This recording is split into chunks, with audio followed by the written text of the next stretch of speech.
नमस्कार, ट्राइटेट में आपका स्वागत है। मैं शिव कुमार।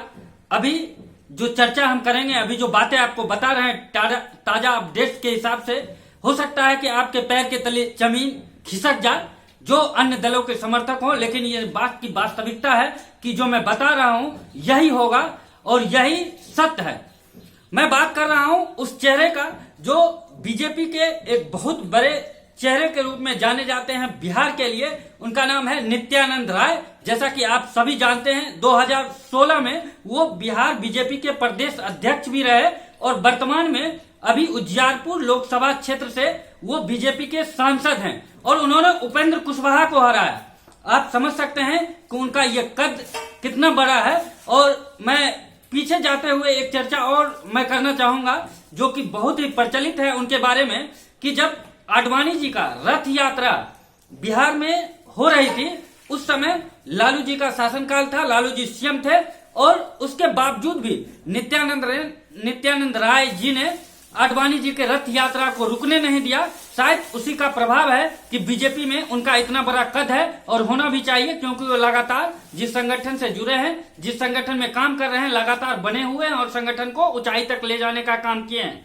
इसी चीज को देखते हुए अभी बताया जा रहा है तत्काल खबरों के अनुसार कि अमित शाह से उनका बहुत क्लोज रिलेशन है और अमित शाह के बहुत प्रिय व्यक्ति हैं। और जो समीकरण अभी बिहार में बन रहा है, इससे ये प्रतीत होता है कि आने वाले जो समय है उसमें जब रिजल्ट आएगा तो बीजेपी के तरफ से मुख्यमंत्री का जो चेहरा होंगे वो नित्यानंद राय हो सकते हैं। और ये हो नहीं सकते हैं, होंगे ही, क्योंकि आप जरा सोचिए बिहार की जो वर्तमान पॉलिटिकल परिदृश्य है उस पर अगर हम एक नजर डालते हैं तो जरा गौर से देखिए। जिस तरह से बीजेपी ने अपनी चाल खेली है वो सटीक साबित होती है और हमें लगता है कि बीजेपी का ही मुख्यमंत्री होगा, क्योंकि जिस तरह से मुकेश सहनी महागठबंधन से अलग हुए, चिराग पासवान सिर्फ जेडीयू के विरोध में लड़ रहे हैं। उनका कहना है कि मोदी से हमें बैर नहीं, नीतीश कुमार तुम्हारा खैर नहीं। खैर, इस बात से तो बिल्कुल स्पष्ट हो जा रहा है कि नीतीश कुमार के साथ भी बहुत बड़ा चाल खेला गया है और शायद हो सकता है कि ये उनका अंतिम चुनाव हो। लेकिन मैं इस पे भी डीप में ना जाऊंगा, आप लोग भी बिल्कुल समझदार हैं और बातों को समझ रहे होंगे कि मैं क्या कहना चाह रहा हूं। जो समीकरण बन रहा है, आप उसको जातीय समीकरण के आधार पर भी अगर देखें तो नित्यानंद राय जो कि यादव जाति से आते हैं, और दूसरी तरफ अगर बात करें चिराग पासवान की, तो जितने भी अति पिछड़ों का जो झुंड है वो अपने पाले में कर लिए हैं। और हमें लगता है कि इस बार वो बाजी मार भी जाएगी, क्योंकि विपक्ष में जिस तरह का फूट दिख रहा है, कहने मात्र का महागठबंधन है, लेकिन इसमें महज 1 से 2 पार्टी ही रह गई है मूल रूप से जिनका कुछ जानादार हो। और जिस तरह से और भी जो पार्टी हैं जो अपने आप को अति पिछड़ा का नेता मानते हैं, उनकी भी रवैया अगर देखा जाए तो पता चलता है कि ये बहुत ही शर्मनाक है।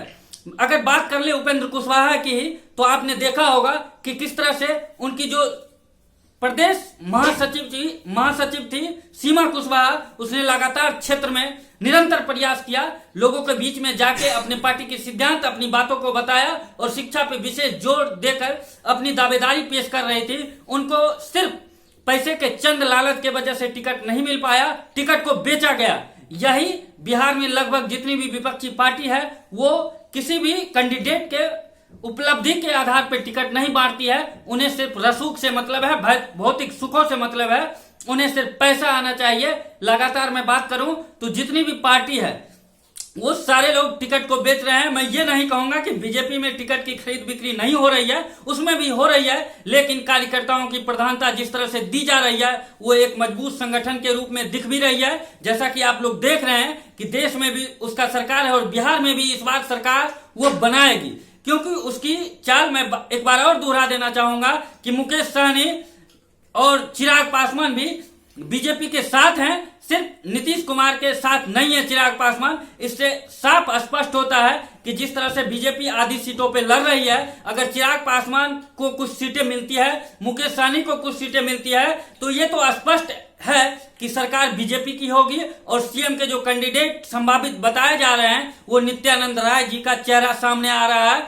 और शायद बीजेपी की तरफ से उन्हीं को आगे किया जाए, क्योंकि उसकी जो नीति है वो इन सबों से ऊपर है। इस लोगों की जो कूटनीति है इससे भी बेहतर उसकी कूटनीति होती है, क्योंकि मैंने अभी जस्ट पहले उपेंद्र कुशवाहा की बात की थी, और मैं बात करूं अगर पप्पू यादव की भी, तो उसमें भी मुझे जहां तक जानकारी है कि हमारे एक मित्र उसमें बहुत निरंतर प्रयास किए, बहुत दिनों से थे, लेकिन उसका भी टिकट काट दिया गया सिर्फ पैसे के लिए, और उनको टिकट नहीं दिया गया। जो लोग पैसा दिए उनको टिकट दिया गया। तो मैं ये फील कर रहा हूं कि उनकी भी जो बातें हैं वो खोखले हैं, क्योंकि वो भी संगठन में जो कार्यकर्ता हैं उस पर ध्यान नहीं दे रहे हैं। और पुलरस का तो बात ही क्या करना है, उसका तो अभी तक रजिस्ट्रेशन नहीं हो पाया है। ये दुर्भाग्य की बात है। अब इस पे तरह तरह की कयास लगाए जा रहे हैं, इसका चर्चा हम बाद में करेंगे। तब तक के लिए धन्यवाद, बने रहिए हमारे साथ। जो भी हमारा ताजा अपडेट होगा आप लोगों के सामने रखते रहेंगे निरंतर। धन्यवाद।